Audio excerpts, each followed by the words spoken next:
नमस्कार मंडळी, पुन्हा एकदा तुम्हा सर्वांचं आपल्या लाडक्या यूट्यूब चॅनलमध्ये मनापासून स्वागत आहे.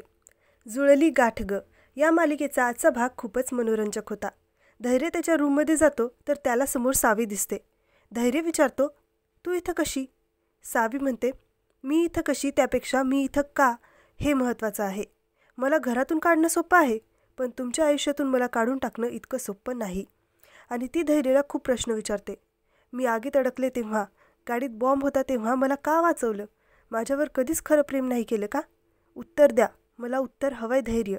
धैर्याला या प्रश्नांचा खूप त्रास होतो, म्हणून दोन्ही हातांनी कान बंद करत तो मोठ्याने ओरडतो, बस बस झालं, आणि त्याच्या हातातली वस्तू जोरात फेकतो. तेव्हा त्याला कळतं की रूममध्ये त्याच्याशिवाय कोणीच नाही.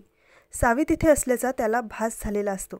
तेव्हा त्यांच्या लग्नाचा फोटो हातात घेत तो त्या फोटोतील सावीला म्हणतो, मला सगळं स्वतःसाठी करायचं होतं.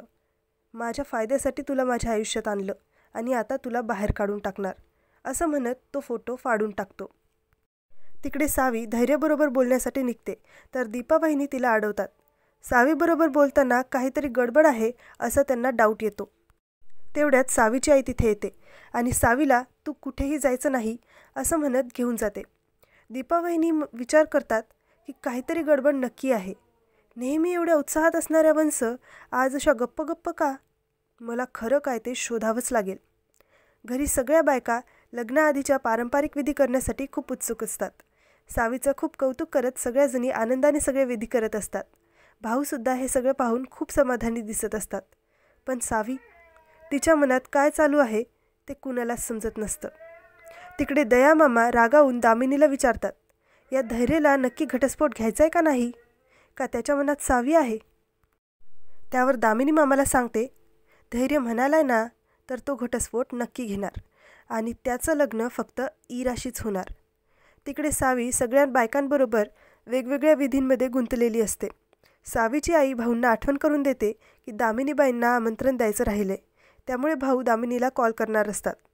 हे पराग खिडकीतून ऐकतो आणि तो सावीला सांगितलं पाहिजे म्हणून तिच्याकडे जातो. पण बायका सावीला उठू देत नाहीत, उलट परागलाच रागवतात. पण सावीला हे सांगणं खूप गरजेचं असतं, म्हणून पराग इशाऱ्याने सावीला कळवतो की भाऊ मुजुमदारांना कॉल करत आहेत. हे कळताच सावी पटकन उठून भाऊंकडे जाते. तिकडे दामिनी भाऊंचा फोन कट करून टाकते. दयामामा म्हणतो की फोन उचल आणि सांगून टाक त्या म्हाताऱ्याला की तुझ्या नातीसाठी या घरात काहीच जागा नाही. तेव्हा दामिनी म्हणते, आत्ता नाही, त्याच्या डोळ्यात डोळे घालून मला हे सांगायचं आहे त्याला. आणि पुढच्या 1 महिन्यात सावी आणि धैर्याचा घटस्फोट होणार आणि तुझी मुलगी या घरची सून होणार, असं दयामामाला सांगते.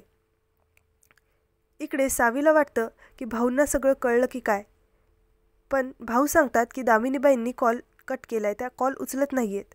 त्यावर दीपा वहिनी म्हणतात, कॉल कशाला करायचा, मी लगेच जाऊन स्वतः त्यांना आमंत्रण देऊन येते.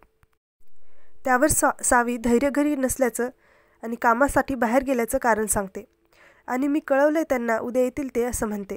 रीनासुद्धा मेहंदी काढणाऱ्या ताईंना घालवून देत असते, त्यामुळे वहिनींना आलेला संशय अजून दाट होतो. धैर्याच्या रूममध्ये दामिनी जाते तेव्हा तो त्याच्या लग्नाचे फोटो जाळत असतो आणि तुला जे हवंय तेच मलासुद्धा हवंय असं म्हणतो. इकडे सावीला मेहंदी काढून दिली जात असते. तिच्या मनात विचार येत असतात की ज्याला माझं नावही नको त्याचं नाव माझ्या हातावर काढलं जाते. ती उदास असते. ते पाहून दीपा वहिनी म्हणतात, आनंदी राहा वंस, पहिल्यांदाच सासरी थोडी जाताय, हे भाऊंच्या आनंदासाठी होतंय ना सगळं, मग तुम्ही पण आनंदात राहा ना. हे सगळं पाहून परागला असह्य होत असतं. तो ताडकन उठून बाहेर निघून येतो. रीना त्याच्या मागे येऊन त्याला थांबवते, पण तो खूप रागात असतो. त्या धैर्याला मी जाब विचारणारच, असा कसा करू शकतो तो धैर्य, असं पराग म्हणतो. तेवढ्यात काय केलं धैर्याने, असा भाऊंचा आवाज येतो. रीना पराग गप्प बसतात. सावीसुद्धा बाहेर येते आणि भाऊ, मी सांगते, धैर्याने मला, ते पुढे काही बोलण्याआधी भाऊ तिच्या तोंडात एक लाडू भरवतात. तरीही ती सांगायचा प्रयत्न करत असते, पण भाऊ हा धैर्याच्या नावाचा म्हणत अजून एक लाडू तिला भरवतात. घरातून एक काकू सावीला बोलवायला येतात. भाऊ आणि सावी आत जातात. पराग धैर्यावर खूप चिडलेला असतो. रीना त्याला समजावत असते. तिकडे धैर्याला जेवताना खूप जोराचा ठसका लागतो. पाणी पिल्याने सुद्धा त्याचा ठसका जात नसतो. त्यावर नीता वहिनी म्हणतात, कोणी आठवण काढत असेल तर त्याचं नाव घेतल्याने ठसका राहतो असं म्हणतात. त्यावर धैर्य मनात म्हणतो, की तिचा विचारही नकोय मला. पुढील भागात आपल्याला असं दिसतं की लग्न मंडपात धैर्याची वाट पाहणाऱ्या भाऊंना सावी सगळं सत्य सांगते. तेव्हा हा धक्का भाऊ सहन करू शकत नाहीत आणि ते कोसळतात. पुन्हा भेटू पुढच्या भागाबरोबर. तोपर्यंत आनंदी राहा, काळजी घ्या.